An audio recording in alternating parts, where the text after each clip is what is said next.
ગુજરાતના પત્રકાર જગત માટે કલંકિત અને ચોંકાવનારી ઘટના સામે આવી છે। બનાસકાંઠાના ડીસા શહેરમાં ફટાકડાના વેપારી સાથે થયેલ તોડકાંડ અને વેપારીના મોત બાદ કહેવાતા કુલ 6 પત્રકારો ઉપર પોલીસ ફરિયાદ નોંધાતા ચકચાર મચી જવા પામી છે। જેમાં સૌથી ચોંકાવનારી બાબત એ છે કે આ તોડકાંડમાં ગુજરાતની વીટીવી ન્યૂઝ ચેનલના કથિત રિપોર્ટરનું નામ સામે આવ્યું છે।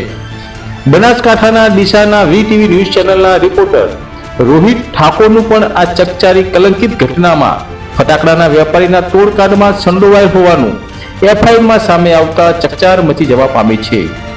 ડીસાની આ કલંકિત ઘટનાને લઈને હાલ તો ડીસા પોલીસે આ તોડ બાદ તમામ 6 પત્રકારોમાંથી રોહિત ઠાકોર સહિત કુલ 4 પત્રકારોને ઝડપીને જેલના સળિયા પાછળ ધકેલી દીધા છે।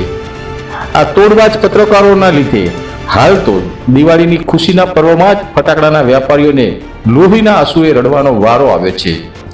તોડબાજ પત્રકારોના નામ ઉપર નજર કરીએ તો દિલીપ ત્રિવેદી, પારસ મહારાજ, તપન જયસ્વાલ, મેહુલ ખત્રી, રોહિત ઠાકોર અને હિતેશ રાજપૂતનો સમાવેશ થાય છે। આ તમામ બનાસકાંઠાના ડીસાના પત્રકારો છે।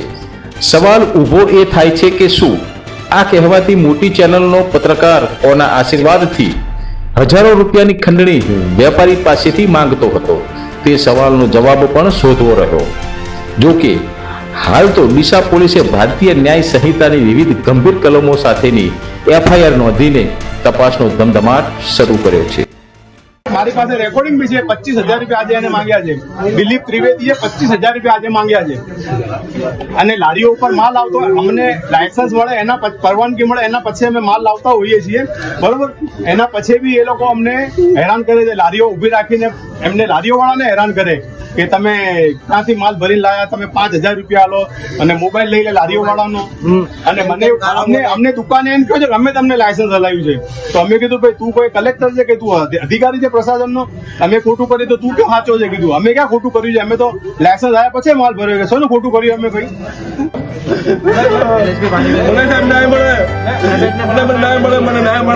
ન્યાય તો જોઈશે, ન્યાય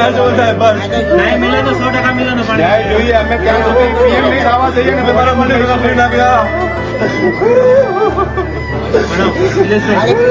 નિલેશભાઈ